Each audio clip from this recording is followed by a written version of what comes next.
Hello, I'm Professor Brian Boucher. Welcome back. We're now going to turn our attention to inventory. In this video, we're going to talk about how to account for inventory for a manufacturing firm, which is much more difficult and complicated than inventory for a retail firm, which is what we've seen so far. We'll also start to talk about the assumptions that we need to make to calculate the cost of goods sold and the cost of goods still held in ending inventory. Let's get started.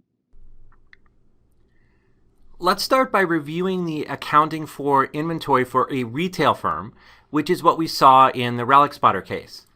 So the first step for a retail firm is they go out and buy inventory. So we would debit inventory to increase it, and then either credit cash or accounts payable, depending on how they acquired the inventory. When they sell the inventory, we take the cost of the goods sold out of inventory, and we debit a cost of goods sold expense, which will appear on the income statement. These are what we call product costs in the earlier videos. These are different from period costs, which are the selling, general, and administrative costs, which do not run through an inventory account. Instead, as we incur these costs, we move them into an SG&A expense and then either credit the cash or the payables. Now what we're going to do is talk about how this looks for a manufacturing firm.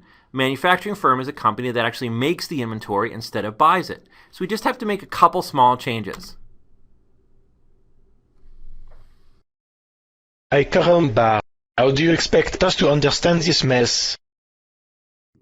Yeah, okay, I know. Why don't we go through a detailed example to see how this works? So the first step will look just like what we saw for the retail firm, where we're making some initial purchases of inventory with payables or cash. But instead of purchasing finished goods that could be sold immediately, as in the case of a retail firm, for a manufacturing firm, the first step is to purchase raw materials. So we create an inventory account that's titled Raw Materials. What types of items are considered raw materials? Well, raw materials would be any materials that aren't cooked. So raw material is any material that goes into producing the product. So if we were making eyeglasses, it would be the metal for the frames, glass for the lenses, the screws, little nose pads here, basically anything that you put together to make the final product. To make our walk through this flowchart a little bit more interesting, not that it needs it, I want to go through an example of a company and do these flows with real numbers. So in the first transaction, Kirby Manufacturing Incorporated purchased $865 of raw materials on account. And to make it even more interesting, why don't I go ahead and throw up the pause sign here, have you try to do the journal entry, and then I'll come back and give you the answer.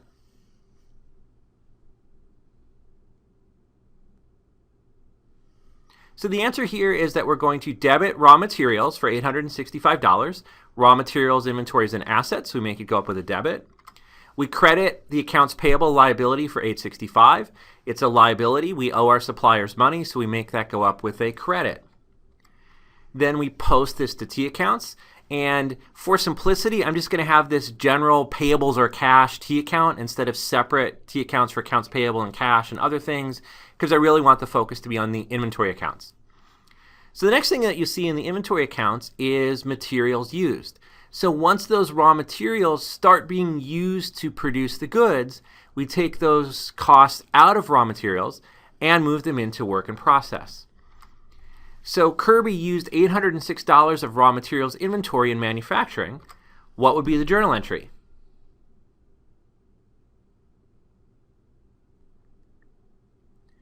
So here we're going to debit an inventory account called work in process. It's an asset that's going to go up by $806. And we're going to credit the raw materials inventory account to reduce it by $806. If I understand this correctly, all you're doing is moving from one inventory account to another. There is no transaction with outsiders. Do you have to do this journal entry every time you use a raw material in production? You're correct. This is not a transaction with outsiders. It's completely an internal transaction, so it's a lot like an adjusting entry. And in fact, you'll probably do it as an adjusting entry. It would be very tedious to have to do this entry every time you took a screw or a nose pad out of raw materials and started to make eyeglasses with it, when really it doesn't matter what's in raw materials and work in process until you put together financial statements. So what you'll do is at the end of the period when you're doing your adjusting entries, you'll count up how many raw materials were used in production, and you'll make this journal entry then as an adjusting entry. So we post this to T accounts. We take the cost of the materials used of 806 and reduce it from raw materials, and then add those costs to work in process inventory. Now we have more stuff that's going to come into work in process as we produce the product. So we're going to have direct labor and overhead. What is this overhead? Do you also have to account for underfoot and against the wall? That's a good one. No, we do not have to account for underfoot or against the wall, only overhead. Overhead is a catch-all term for any cost of manufacturing that's not materials or labor. So it would include costs like electricity bill for the factory, the water bill for the factory, heating and air conditioning costs, and depreciation on any machinery used in production. So let's take a look at how Kirby would account for direct labor and overhead. I've got 3 transactions for you. First, Kirby paid $524 cash for manufacturing labor. So those are the people actually working on producing the product. Number 4, Kirby paid $423 in cash for power, heat, light, and other overhead in the factory. And number 5, Kirby recognized $81 of depreciation for plant equipment. This is the equipment that was used to produce the product.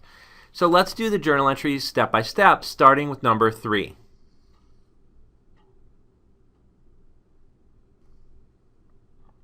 So we debit work in process inventory for $524. So that adds those costs to the costs that we're accumulating in work in process inventory. And we credit cash because we're paying cash for the labor. Now let's try number 4.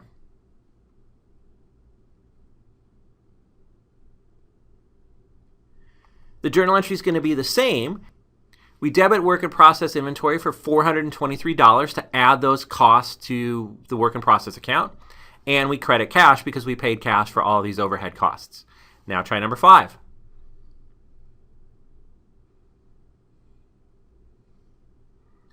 So for this one, we're again going to debit work in process inventory for $81 because we want to add the cost of using the plant equipment, which is the depreciation, into the work in process account. And we're going to credit accumulated depreciation. Remember, that's a contra asset, so by crediting accumulated depreciation, we increase the amount of depreciation so far that we've recorded for our equipment. If I recall correctly, at the 10-minute and 13-second mark of video 2.2.1, you said that the journal entry for depreciation is always debit depreciation expense and credit accumulated depreciation. What is this debit work in process stuff? Well, when I said always, I clearly meant until we get to the video on inventory for manufacturing firms. So depreciation on machinery and equipment is a product cost. Remember, product cost gets stored up in inventory until we sell the product. Then when we recognize revenue from the sale, we take the cost of the product sold out of inventory and show them as cost of goods sold expense on the income statement. So for depreciation that should be product cost, the way we get it into inventory is to debit work in process inventory. If we debited depreciation expense, it would put it on the income statement immediately, which is not what we want in this case. We would only debit depreciation expense immediately if it was a period cost, so a selling general and administrative cost, like say the depreciation on the CEO's Jaguar. But if it's part of a product cost, it needs to go into work in process inventory. Then we post these 3 transactions to our T accounts.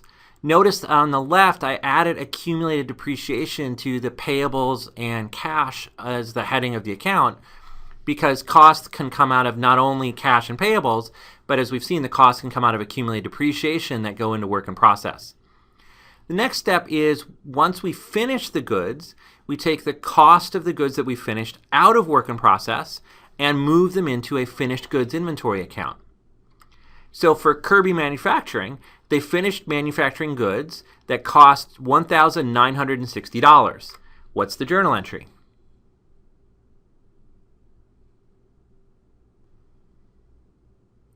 So we're going to debit the finished goods inventory account for $1,960, the cost of the goods that we finished, and we credit the work in process inventory account to take those costs out of work in process because the goods are no longer in process.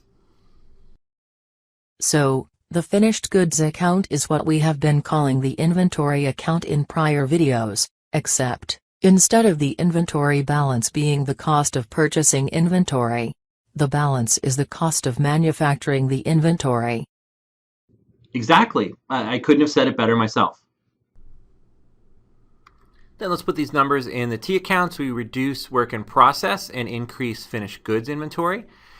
The next step is we actually sell the finished goods to our customers. So we want to pull the cost of those goods out of the finished goods inventory account and put those costs into the cost of goods sold expense account on the income statement. So Kirby sold $2,862 of goods to customers on account. The goods originally cost $1,938 to manufacture. I'm going to put up the pause sign and I want you to try to do both journal entries at once because these two journal entries always go together.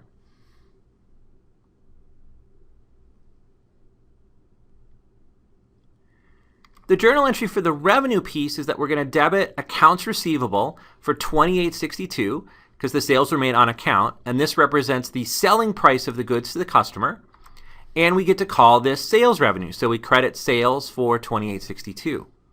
Then we have to account for the cost of the goods that we sold. So we debit cost of goods sold, $1,938, at the cost of producing the goods, and we credit the finished goods inventory account for $1,938, which again is the cost of producing the goods, and hopefully the cost of producing the goods is less than the selling price that we receive from the customer so that we can book a profit. How do you keep track of the costs of the specific goods that you just sold? Do you have a T account for every individual item you manufacture? No, you don't have to keep a T account for every individual good that you produce. Instead, we have to make some assumptions about what were the costs of the goods that we just sold. We'll talk about those assumptions a little bit more in the rest of this video and a lot more in the next video. So then we could post those cost of goods sold to T accounts, basically reduce finished goods and increase the cost of goods sold expense. After this, you would move into period costs like selling and administrative costs, but we're not going to talk about this now because this is a video on inventory. So what this flowchart should highlight is that these costs flow through a lot of different accounts as we go from cash and accounts payable for raw materials all the way to the cost of the goods sold. And by using these different accounts, we're able to see the costs that are locked up in each of the different stages of the manufacturing process. What I want to talk about next is this question of how do we know the cost of goods that we sold versus the cost of the goods that we still have in inventory? There's a basic equation for this, which is that the cost of goods available for sale, which is beginning inventory plus any new inventory, has to equal the cost of the goods we sold, which goes on the income statement through COGS, plus the cost of the goods we still hold, which shows up as ending inventory. Now the tricky thing is that only two of these things are known with certainty. The other two are unknown, and we have to make some kind of assumption to figure this out. So beginning inventory is known for certain because it's whatever ending inventory was last period. The new inventory is going to either be the cost of purchasing the goods for retail firms or the cost of producing the goods for manufacturing firms. But now we need an assumption about how we divide this up between cost of goods sold and cost of goods held. As always, there are two methods for doing this. One would be the periodic system, where at the end of the period we count all our ending inventory, figure out the cost of that ending inventory, and then we can plug cost of goods sold. Or the perpetual system, where we track cost of goods sold as sales are made, and then we plug ending inventory. If we know what we sold, then we just figure out what we have left over. Do companies really count every single piece of inventory just so they can calculate COGS? It seems much easier to track what you sell. Even if companies use some of this newfangled computer technology to track goods that they sell as they sell them, they still need to count their inventory at least once a year. They need to count their inventory so that they can track what we call non-revenue sales, which a non-accountant would call theft. So if a customer or employee steals inventory, they're not going to let the computer system know about it as they walk out the door. The only way that you're going to track theft is to count the inventory at least once a year and then write down the inventory for any inventory that's disappeared due to theft or some other kind of way that inventory disappears. Before we move on, I should note that the periodic versus perpetual system helps you figure out the number of goods you've sold versus the number of goods you still have. But in terms of what the actual cost you need to assign to those goods are, well, you have to make some additional assumptions, and those additional assumptions are going to take up, the rest of the videos for the week. But before we get on to that part, one more topic I need to do in this video is something else you have to think about when you're figuring out the value of that ending inventory.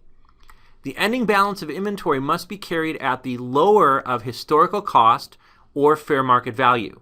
We call this lower of cost or market. Historical cost is the original cost of purchasing or producing the inventory, and fair market value is generally thought of as the replacement cost of the inventory given current market prices. How do you determine the replacement value of the inventory? Is this a number that accountants just make up off the top of their head? Actually, management is responsible for making up this number off the top of their head. So clearly, replacement value is not going to be an exact number.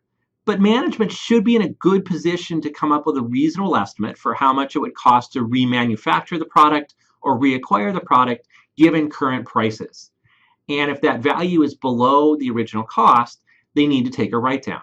So even though we can't get an exact value for replacement value, any estimate is going to be better than ignoring it completely when it's clear the value of the inventory has dropped below what we show it on the balance sheet. So now that you have historical cost and fair market value, the rule is that if historical cost is less than or equal to the fair market value, the ending inventory equals that original cost. There's no adjusting entry needed. We do not write the inventory up to its fair market value. We just leave it alone at the original cost. If the fair market value, though, is below historical cost, then we have to write the ending inventory down to its replacement value.